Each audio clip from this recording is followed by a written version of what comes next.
Cette année, les géopolitiques de Brest se sont penchés sur le soft power, une conférence proposée par Olivier Schmitt, politiste spécialisé dans les relations internationales, professeur à l'Université de Danemark du Sud à Odense. Donc bonjour à tous, merci. Je dois dire avant de commencer que je suis très content d'être à Brest aujourd'hui et je remercie le comité d'organisation pour m'avoir généreusement invité. J'avoue que c'est la première fois que je viens à Brest, donc c'était pour moi un facteur supplémentaire parce que j'avais envie de découvrir la ville. Donc encore une fois, merci au comité d'organisation de m'avoir donné l'opportunité de venir parler devant vous aujourd'hui. Ce que je voudrais faire dans le temps qui m'est imparti et qui sera contrôlé, je n'en doute pas, par Isabelle, ce serait d'abord de vous donner quelques principes conceptuels pour aider à réfléchir à la notion de puissance et dans cette notion de puissance, quel est le rôle de soft power, et ensuite illustrer cette réflexion un petit peu conceptuelle par la manière dont on peut réfléchir au soft power russe aujourd'hui et la manière dont il se traduit ou non en influence dans son environnement et auprès de ses partenaires ou adversaires. Donc, déjà, partons du principe lui-même, power. Comme vous le savez, power en anglais peut se traduire en français soit par puissance, soit par pouvoir. Donc il y a cette ambiguïté originelle de la difficulté de la traduction en français du terme power. En général, je reprends ici ce que faisait Raymond Aron, c'est-à-dire qu'il définit la puissance comme ce qui s'exerce à l'extérieur de l'État et le pouvoir comme les relations qui s'exercent à l'intérieur de l'État. C'est pas parfait, mais c'est utile en fait pour réfléchir aujourd'hui. Alors du coup, quand on parle de puissance, comment on peut définir la puissance ? La puissance, traditionnellement, se définit par la capacité de l'acteur X à faire agir l'acteur Y autrement que ce que Y aurait agi par lui-même. D'accord ? Donc c'est la capacité de X à faire agir Y autrement que ce que Y aurait agi par lui-même. Il n'y a pas de jugement normatif derrière. On peut exercer une relation de puissance de manière positive ou négative. Si vous voyez quelqu'un qui va se jeter du haut d'un pont, vous êtes plus fort physiquement que lui, vous l'en empêchez, c'est une relation de puissance. Est-ce que c'est négatif ? Pas nécessairement. Par contre, vous êtes plus fort que lui, vous le jetez du haut du pont, c'est aussi une relation de puissance. Donc, ce que je veux dire, c'est qu'il n'y a pas de jugement normatif de valeur derrière la définition de la puissance. Il faut étudier cas par cas ce qui est en train de se passer. Mais du coup, cette définition de la puissance force à se demander ce que sont les ressources qui conduisent à une relation de puissance. Quelles sont ces ressources ? Et globalement, on distingue en général entre les ressources attractives et les ressources coercitives. Donc, les ressources attractives, ce sont les ressources qui font que, dans une relation de puissance qui va s'exercer, les gens vont avoir envie de faire ce qu'ils font. Et une ressource coercitive, par définition, c'est coercitif, donc on force les gens à faire ce qu'ils font. Pensez, par exemple, en termes de ressources attractives, aux nombreuses expériences de psychologie sociale qui montrent que, en général, les gens qu'on trouve beaux, on leur prête des qualités morales qu'ils n'ont pas forcément. Les gens qu'on trouve beaux, on a tendance à les trouver plus intelligents, on a tendance à les trouver plus sympathiques, et on a tendance à trouver que ce sont de meilleurs camarades. C'est lié culturellement à une définition de la beauté et de la laideur qui associe la laideur à un problème moral. D'accord ? Mais, en l'occurrence, c'est un mécanisme de relation dans nos sociétés qui favorise les personnes qu'on trouve attractives, qu'elles le veuillent ou non. Donc, elles disposent d'une ressource d'attractivité qu'elles peuvent choisir d'exercer ou pas. Vous pouvez avoir des gens qui s'en rendent très bien compte et qui décident d'être manipulateurs, et des gens qui, finalement, ils en bénéficient, mais ne cherchent pas à capitaliser sur cette ressource. Eh bien, si je caricaturais un peu, parce qu'il ne faut jamais normaliser et personnifier les entités sociales comme ce sont les États, mais le soft power, pour un État, c'est cette capacité à être attractif, à être désirable, qu'il le veuille ou non. Et là, j'introduis cette distinction qui pour moi est très importante, c'est que je donne de la définition du soft power seulement le fait que c'est une ressource et que ensuite un État peut, de manière plus ou moins efficace, mobiliser des politiques publiques pour capitaliser sur cette ressource. On parlait hier du tourisme en France. La France est un grand pays de destination pour les touristes internationaux. Pourquoi ? Parce que la culture française, la Tour Eiffel, le vin, enfin voilà. Tout ça, ce sont des ressources attractives en elles-mêmes. Sur ces ressources, le gouvernement français met en place des politiques publiques qui consistent à favoriser le tourisme, par exemple, en mettant en place des campagnes de promotion à l'étranger, en mettant en place un soutien aux hôteliers ou aux restaurateurs. Donc vous voyez, je veux vraiment introduire cette distinction entre les ressources attractives et les politiques publiques qui sont mises en place pour capitaliser sur ces ressources. Et je fais cette distinction parce que on a parfois tendance dans le débat public à utiliser le terme soft power comme en gros tout ce qui n'est pas la puissance militaire. Et je pense que c'est une erreur conceptuelle de prendre le terme soft power de manière beaucoup trop large. Au contraire, ce pourquoi je vais plaider aujourd'hui, c'est vraiment faire cette distinction, le soft power en tant que ressource, et ensuite analyser les différentes politiques publiques mises en place pour capitaliser sur cette ressource. Le soft power, ce n'est pas une diplomatie culturelle. Vous pouvez avoir une diplomatie culturelle plus ou moins efficace qui mobilise les ressources du soft power. Le soft power, ce n'est pas une stratégie d'influence, pas nécessairement. Vous pouvez avoir des stratégies d'influence plus ou moins efficaces qui capitalisent sur ces ressources de soft power. Et cette distinction, conceptuellement, elle est importante parce qu'elle nous permet de distinguer la ressource du mécanisme d'activation de la ressource. Et si on confond les deux, on s'empêche d'analyser empiriquement, de manière un peu fine, ce que font ou ce que ne font pas les États dans l'utilisation et la mobilisation de leur soft power. Donc, je voudrais, ayant établi cette distinction, présenter ce qui, selon moi, constitue des ressources potentielles du soft power russe. La première ressource, c'est l'attrait pour la culture russe. Tout simplement. La Russie est un pays de vieille civilisation qui a une vie culturelle patrimoniale riche. Pensez évidemment au nombre d'auteurs russes prestigieux, évidemment Dostoïevski, Tolstoï, et ainsi de suite, mais également en musique, Prokofiev par exemple. Donc il y a tout un patrimoine culturel russe qui est une ressource importante de soft power. La deuxième ressource importante du soft power russe, c'est l'Église orthodoxe. Du fait que l'Église orthodoxe est extrêmement forte en Russie, puis c'est la troisième Rome, ça donne une capacité d'attraction pour les autres Églises orthodoxes de par le monde. Pensez par exemple à l'Église orthodoxe grecque qui a un certain nombre de liens avec l'Église orthodoxe russe. Et rien que par le fait que le patriarche de Moscou, par exemple, est à Moscou et qu'il est un personnage important de l'Église orthodoxe, ça donne une ressource culturelle importante.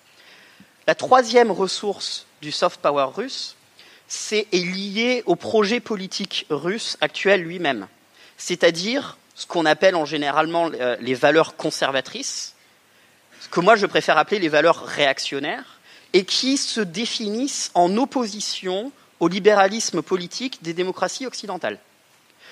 Le projet politique russe, particulièrement depuis 2011, est de remettre en avant des valeurs conservatrices réactionnaires qui sont explicitement le contraire, et c'est dit comme ça, qui sont explicitement le contraire des valeurs démocratiques libérales occidentales.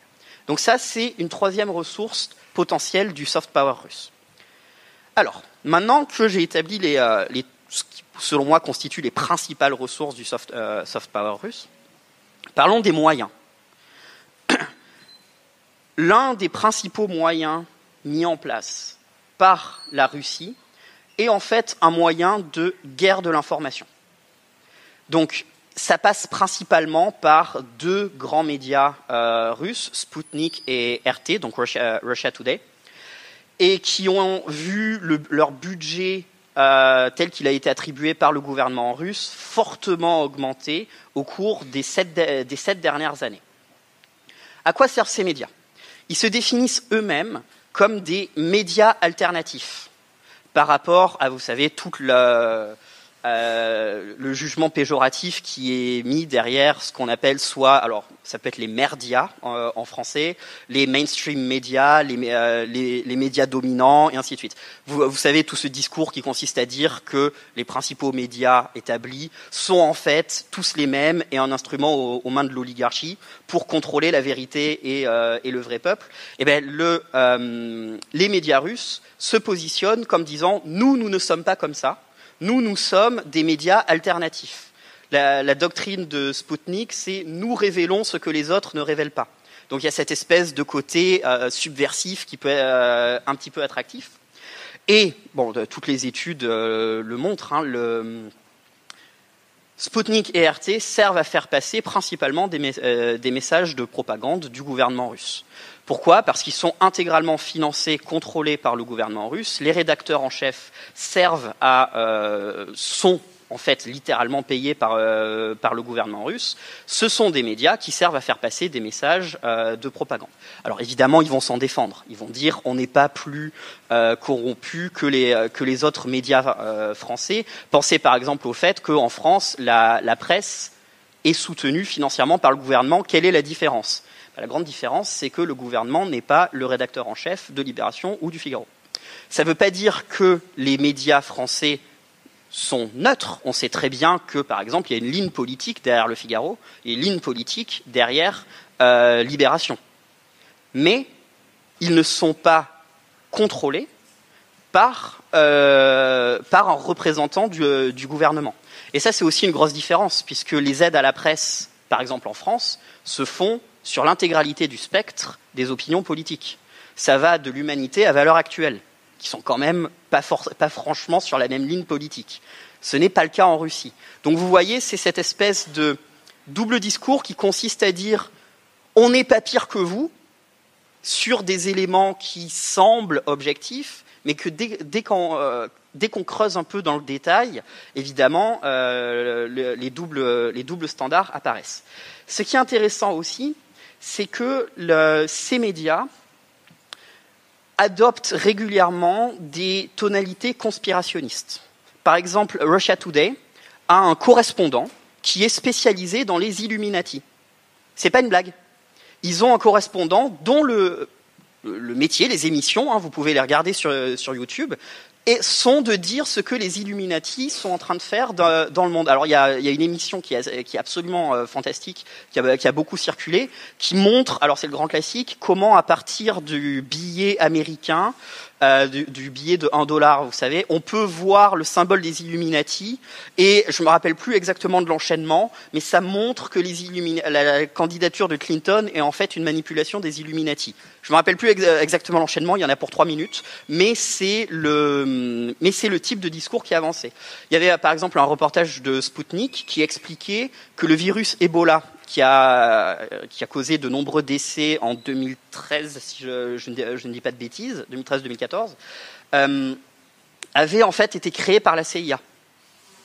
Alors ça, c'est une reprise d'un thème classique à l'époque du KGB russe, puisque c'est le KGB dans les années 80 qui avait réussi une opération de presse extrêmement efficace dans les médias occidentaux, disant que c'était la CIA qui avait créé le virus du sida. Ça, c'est, vous savez, c'est cette espèce de grand classique qu'on retrouve aujourd'hui dans un certain nombre de sites conspirationnistes. Mais ça date des années 80. Et ça date d'une opération d'influence du KGB. Et en fait, on se rend compte aujourd'hui que Sputnik reprend exactement le même type de méthode. Donc, si vous voulez, voilà, ce type de médias participe d'une stratégie d'influence de la Russie aujourd'hui. Alors évidemment, aujourd'hui tout le monde parle des fausses informations ou des alternative facts. Je veux dire, dès 2014, quand vous suiviez un peu le déroulé de la crise ukrainienne, on voyait très très bien le type de message que ces médias faisaient passer, qui était: il n'y a pas du tout de troupes russes en Ukraine, on ne voit pas du tout de quoi vous voulez parler. Et dès que Vladimir Poutine a admis, par exemple, que les troupes qui avaient envahi la Crimée étaient des troupes russes, le message de ces médias a immédiatement changé et a été: haha, on vous l'avait bien dit, regardez à quel point Poutine est un génie parce qu'il a réussi à tromper tout le monde. Et il a réussi à tromper les Occidentaux qui n'ont pas vu qu'il y avait des troupes russes et ainsi de suite. Alors que littéralement la veille, il y avait encore des articles disant: il n'y a pas de troupes russes en Crimée. Donc il y a eu un changement immédiat qui correspond évidemment aux objectifs politiques du pouvoir russe à ce moment-là. Alors ce qui est intéressant, c'est que ces médias sont multi-supports, sont très présents sur les nouveaux médias comme YouTube par exemple. Russia Today par exemple a énormément de vues sur YouTube. Alors il faut nuancer parce que la plupart de ces vues viennent en fait de Russie et pas forcément de pays occidentaux qui sont le but. Mais voilà, ils sont très présents sur Twitter, ils sont très présents évidemment sur le web. Ils adoptent une iconographie qui est très moderne, qui est très dynamique. Donc c'est vrai que c'est visuellement assez attractif. Surtout Sputnik de ce point de vue-là est visuellement très attractif et dynamique par rapport à Russia Today. Et ils ont cette espèce de mélange de faits rigolos et d'informations qui se veulent sérieuses. C'est un peu le modèle BuzzFeed, si vous voulez. Donc, c'est comme BuzzFeed qui fait des listes, en gros, de chats mignons. Et comme du coup, tout le monde clique sur le lien avec les chats mignons, ça génère de l'argent pour BuzzFeed. Et ils réinvestissent l'argent qu'ils ont gagné à partir des articles qui font du clic pour faire de vraies enquêtes. Donc il y a cette espèce de mélange un peu bizarre sur BuzzFeed d'articles qui sont des listes des personnalités les plus sympathiques ou alors la liste des 10 films dans lesquels Leonardo DiCaprio apparaît, il est torse nu, enfin voilà, ça fait plein de clics. Et en même temps, ils font des enquêtes avec cet argent. Et ben Sputnik, c'est un peu pareil. Vous avez des vidéos, et des articles qui consistent à dire: ah, regardez, il s'est passé telle chose en Russie, c'est rigolo. Donc ça fait plein de clics. Et en même temps, ils ont des articles qui se veulent des articles politiques d'analyse. Mais comme il y a ce packaging, en fait, cette enveloppe attractive, ben forcément, ça crée un effet de distance. Ah oui, j'avais pas vu ça comme ça. Donc c'est un moyen d'attirer des lecteurs. Et il y a aussi un effet de saturation, au sens où ces médias développent une écologie interne très très forte. C'est-à-dire qu'ils se citent constamment mutuellement. Et donc du coup, quand vous commencez à rentrer dans l'un, vous savez, vous cliquez sur les liens, ce lien vous mène à un site extérieur qui peut être RT, qui peut être un autre média soutenu par la Russie. Donc du coup, vous dites: ah, c'est un site extérieur, mais en fait, c'est exactement le même message depuis un site extérieur. Ce site extérieur a un certain nombre de liens en interne qui renvoient soit au site originel, soit à un troisième site qui est lui-même, qui fait partie de l'écosystème. Et le but, c'est de créer cet effet tunnel, en fait, ou de lien en lien. Quand vous naviguez, vous restez en fait dans le même type de discours, mais vous avez l'impression de changer de site. Donc c'est très bien fait, faut être franc, comme type d'effet de saturation. Et l'autre moyen donc de la guerre de l'information, le premier, donc c'est les médias qui servent cette guerre de l'information mise en place par la Russie. Le deuxième moyen, c'est alors il y a eu un certain nombre de reportages dessus, mais vous pouvez l'observer très rapidement.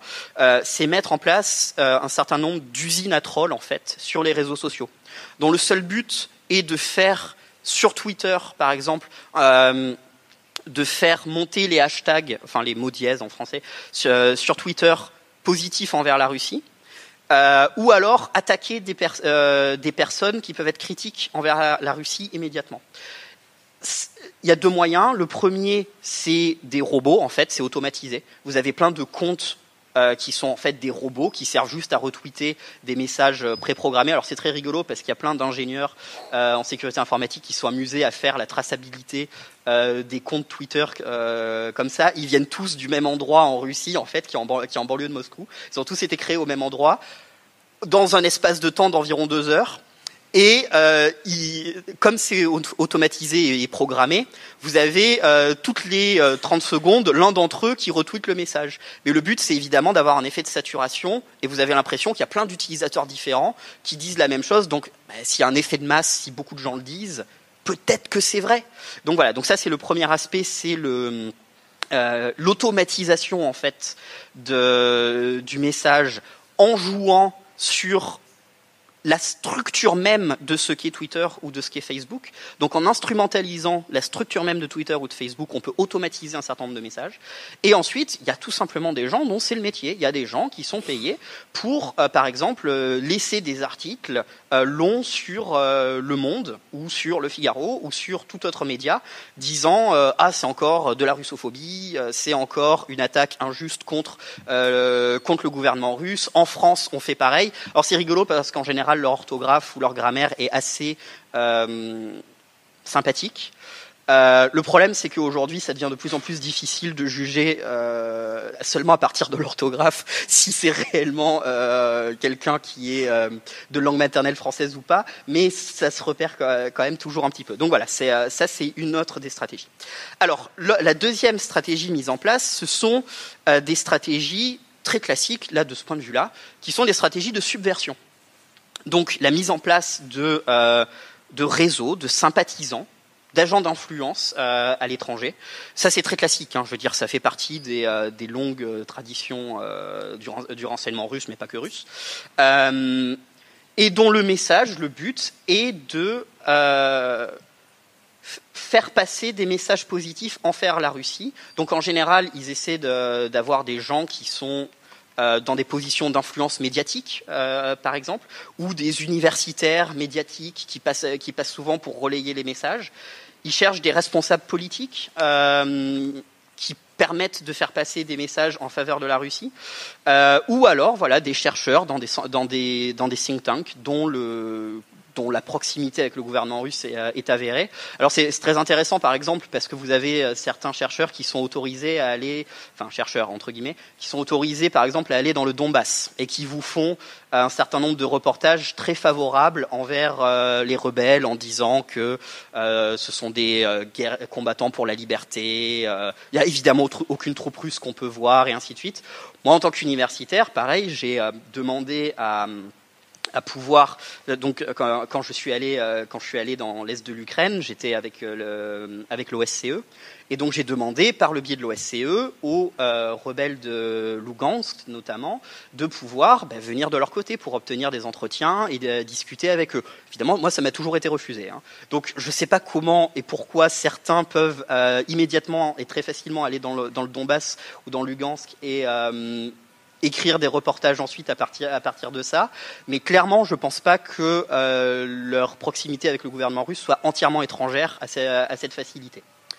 Et la troisième type de moyen qui est mis en place, c'est un partenariat très très fort avec l'Église orthodoxe, au sens où le gouvernement russe et l'Église orthodoxe travaillent main dans la main à promouvoir un certain nombre de messages en se légitimant mutuellement. Puisque le gouvernement russe base sa légitimité politique sur les valeurs conservatrices, l'Église orthodoxe est un pilier important de légitimation en interne et à l'externe. Et l'Église orthodoxe se sert du partenariat avec le gouvernement russe pour appuyer son développement et appuyer ses initiatives. Donc, pour résumer, il y a trois principaux moyens mis en place par la Russie aujourd'hui pour capitaliser sur son soft power, qui sont la guerre de l'information, des stratégies de subversion et un partenariat avec l'Église orthodoxe. Maintenant, parlons des limites. Ce que je vous ai décrit jusque-là, ce sont des moyens qui sont beaucoup plus subversifs que proactifs à l'étranger. Ils servent à de la subversion plutôt qu'à faire passer un message positif. Pourquoi ? Parce qu'ils sont basés sur une seule des sources du soft power russe, que j'ai énumérées au début, qui sont les valeurs réactionnaires. Rappelez-vous, il y a 3 sources potentielles du soft power russe que j'ai identifiées, qui sont l'attrait pour la culture russe, l'Église orthodoxe et les valeurs réactionnaires. Et les stratégies que j'ai décrites jusque-là se basent uniquement sur la promotion des valeurs réactionnaires. Et ça sert, en fait, principalement comme moyen de subversion du modèle démocratique libéral occidental, considérant à dire que finalement, bon, la Russie, c'est pas parfait, on le reconnaît, hein, la Russie, c'est un État autoritaire, c'est pas parfait, mais franchement, vos démocraties libérales, elles valent pas mieux. C'est pareil. Et c'est cette espèce de discours qui consiste à dire que tout se vaut et que les régimes occidentaux ne valent pas mieux que le régime russe. Ce qui est très intéressant, c'est qu'il y a très peu de mise en avant du patrimoine culturel russe. Par exemple, les articles rigolos dont je vous parlais tout à l'heure sur Sputnik, en général, ça va être sur un Russe qui a creusé un trou dans le lac Baïkal pour y pêcher du poisson et qui est tombé dedans et qui a survécu et donc du coup, il résiste au froid, il est très fort. Mais c'est pas vraiment de la mise en avant du patrimoine culturel russe, si vous voulez.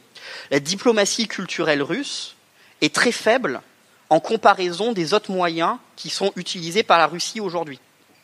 Pourquoi ? Parce que la Russie se sert de sa diplomatie culturelle comme l'un des outils de ses moyens de subversion. Par exemple, le centre culturel russe qui a été ouvert à Paris récemment, c'est l'ancien ambassadeur russe, jusqu'à il y a 2 mois, qui va le présider.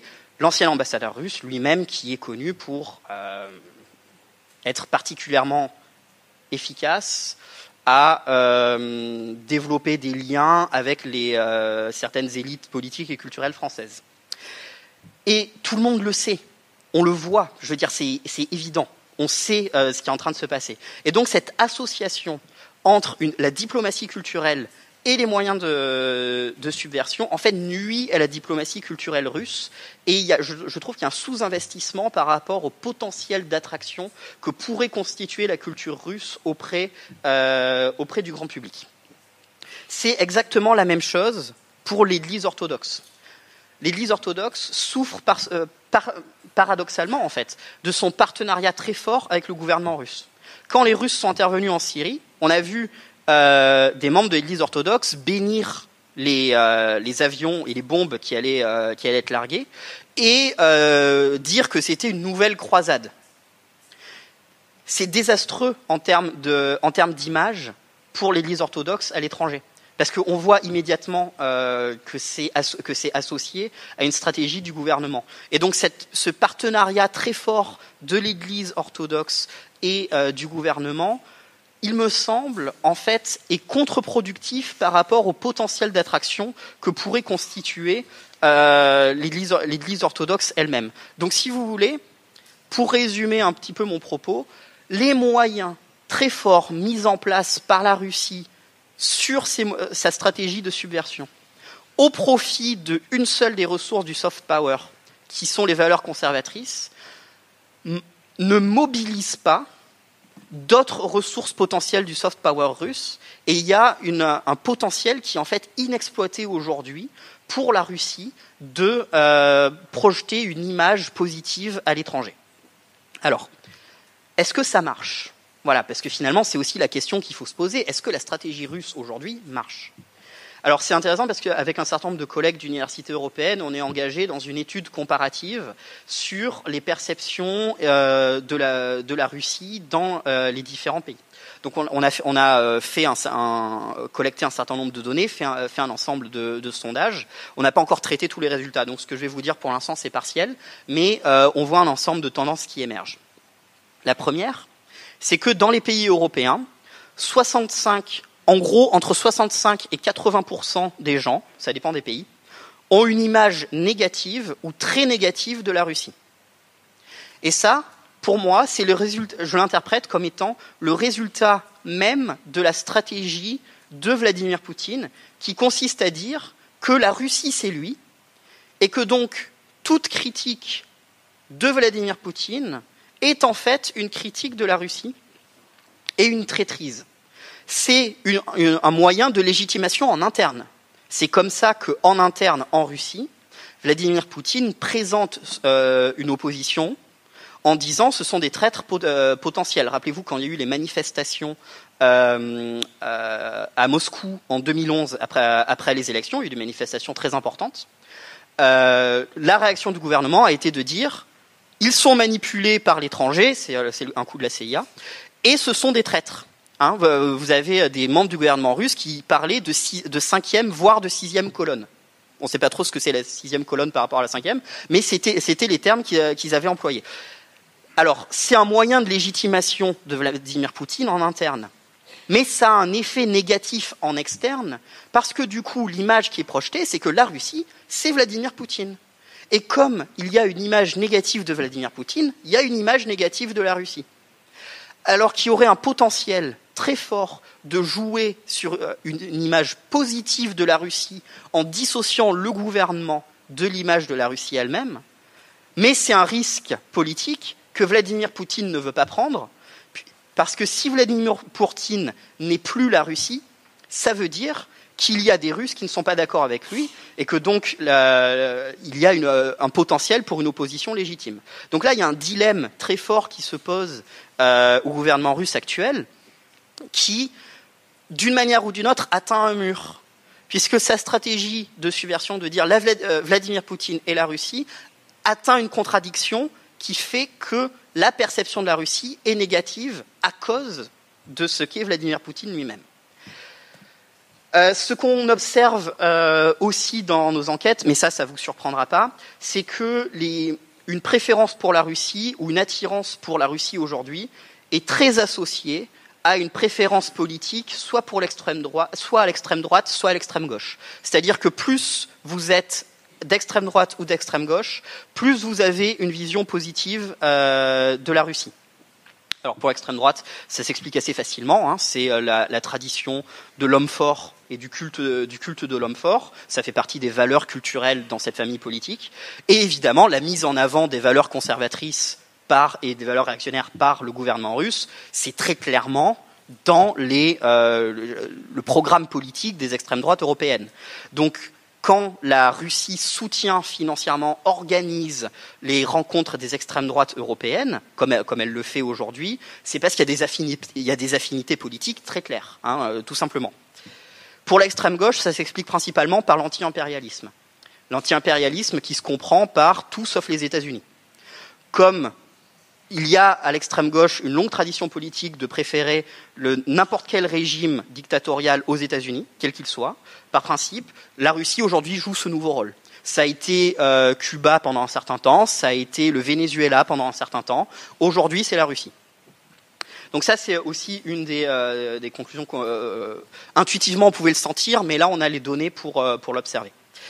Et le troisième point qui est assez intéressant, c'est que sur l'ensemble des pays européens, globalement, les hommes plus que les femmes ont tendance à avoir une image positive de la Russie. Alors, la première explication qu'on a, c'est que l'espèce de virilisme qui est mis en avant par Vladimir Poutine, vous savez, il fait du judo, il est torse nu, il est musclé, ça réveille un certain virilisme dans les sociétés occidentales. Et la manière dont en plus on l'observe, et ça c'est un résultat que j'avais trouvé intéressant, c'était que plus une société est égalitaire du point de vue des rapports hommes-femmes, donc par exemple les sociétés scandinaves, qui sont très égalitaires du point de vue des rapports hommes-femmes, plus une société est égalitaire, plus les gens qui ont une bonne opinion de Poutine sont des hommes. Pourquoi ? Parce que vivant dans des sociétés très égalitaires, un certain nombre d'hommes vivent mal, en fait, la dépossession de pouvoir qui s'exerçait à travers en fait le sexisme traditionnel des sociétés. Ils vivent mal cette dépossession de pouvoir et ils projettent sur la Russie en fait l'idée finalement on aimerait bien que ça revienne comme ça parce que c'était un peu le bon temps. Ce qui est très intéressant aussi, c'est que souvent ce sont des personnes qui ont plus de 60 ans. Donc il y a cette espèce de frustration relative par rapport à la dépossession de pouvoir, parce que finalement, aujourd'hui, les femmes travaillent, elles ont les mêmes droits que les hommes, et finalement, bon, on est d'accord sur le principe, mais on aime bien quand on est au-dessus. Et plus une société est inégalitaire du point de vue des rapports hommes-femmes, plus la répartition de la préférence est relativement équitable entre hommes et femmes, puisque finalement, c'est pas le virilisme de la Russie qui est pour la Russie, mis en avant par la Russie ou par Vladimir Poutine, qui est le critère déterminant de l'adhésion.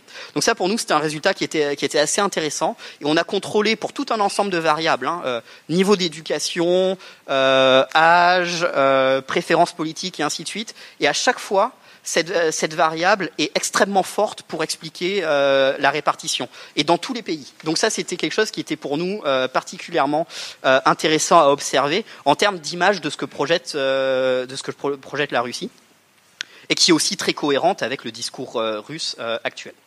Alors, pour conclure, quelques mots sur le soft power russe et l'influence. Vous savez, on a beaucoup parlé dernièrement de l'influence russe potentielle dans les élections américaines. On craint la même chose aujourd'hui pour la France et l'Allemagne avec les élections en 2017. Et c'est vrai, il ne faut pas le minimiser. Il ne faut pas dire que la Russie ne fait rien. Mais entre dire la Russie ne fait rien et la Russie est en train de manipuler les démocraties occidentales et cette espèce de super génie qui est capable de faire la pluie et le beau temps dans les démocraties politiques occidentales, il y a quand même un entre-deux. Donc entre dire il ne se passe rien et dire c'est la fin du monde et on va paniquer, il faut quand même un minimum raison garder. Pourquoi ? Parce que je vous ai dit tout à l'heure que principalement les stratégies russes étaient des stratégies de subversion. Elles s'appuient sur un contexte politique, un terreau qui est favorable, qui est le passage à vide extrêmement fort des démocraties libérales actuellement, que tout le monde peut constater. C'était Dominique Schnapper qui expliquait que la démocratie a une forme de, pas de faiblesse, mais de inconvénient structurel, qui est qu'elle est une très grande promesse. Elle est une très grande promesse d'accès civique des citoyens au contrôle de leur destinée. Le problème, c'est qu'il y a toujours un écart entre la promesse de la démocratie et sa réalisation effective à travers les institutions et les pratiques. Il y a toujours cet écart. Et toute la noblesse du jeu politique démocratique, c'est de contribuer à réduire cet écart entre la promesse et la pratique au minimum, tout en se rappelant que cet écart continuera à exister. Aujourd'hui, un nombre très important de nos concitoyens, et certainement à raison, considèrent que l'écart entre la promesse de la démocratie et sa pratique devient trop grand et devient insupportable. Mais ça, c'est un problème de nous-mêmes. C'est un problème qu'il s'agit politiquement dans les démocraties libérales à régler. Ce que fait la Russie, c'est qu'elle tape là où ça fait mal. Elle tape systématiquement sur les faiblesses structurelles actuelles de nos démocraties et elle contribue à rajouter à la confusion et à la désillusion actuelle. C'est pas à négliger parce que, effectivement, ça élargit les fractures de nos sociétés. Mais la Russie n'est pas responsable de ça.